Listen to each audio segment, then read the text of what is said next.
ଗଛରେ ପିଜୁଳି ପାକଳ ହେଇଗଲେ।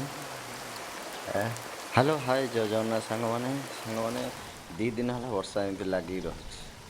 ବର୍ଷା ପୁରା ମେଘ ମାନେ ଏମିତି ଝିପିଝିପି ଲାଗିକି ରହିଅଛି। ପାଗଟା ପୁରା ଆକାଶ ବାଦଲ ଘେରା ହେଇକି ଅଛି। ବର୍ଷାରେ ପାଗଟା ଭଲ ଲାଗୁଛି। ଖାଲି ବହୁତ ଦିନ ପରେ ଗଛପତ୍ର ସମସ୍ତେ ଟିକେ ପାଣି ପାଇଗଲେ। ଓ ଚାଲ ଟିକେ ନଦୀ ଆଡ଼େ ବୁଲି ଆସିବା, ଦେଖିବା ବର୍ଷାରେ ପାଣି ନଦୀରେ ହେଲେ କି ନାହିଁ। ଏ ବର୍ଷା ହେଲେ ମାନେ ନଦୀରେ ବଦଳ ପାଣି ଆସିଥାଏ। ଚାଲନ୍ତୁ, ବାଟ ପୁରା କାଦୁଅ, ଗୋଡ଼ ଯଦି ଖସିଯିବ ନା ପଡ଼ି।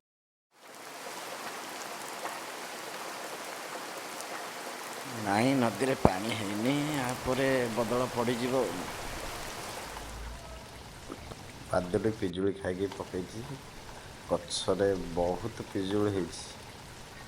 ପିଜୁଳି ବହୁତ ହେଇଛି। ଯାହା ଗୋଟେ ଗୋଟେ ପାଚୁଛି ଆଉ ବାଦୁଡ଼ା ବି ଖାଇ ଯାଉଛନ୍ତି। ଭଲ ପିଜୁଳି ହେଇଛି ଗଛରେ।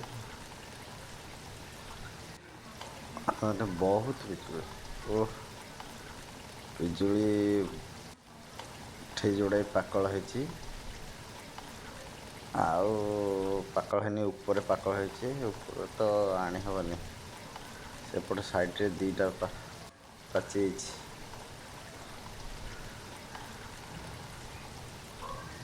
କେଉଁମାନଙ୍କ ବାଡ଼ିରେ ପିଜୁଳି ହେଇଛି କମେଣ୍ଟ ମାଧ୍ୟମରେ ଜଣାନ୍ତୁ। ରହିଲି ସାଙ୍ଗମାନେ, ଜୟ ଜଗନ୍ନାଥ।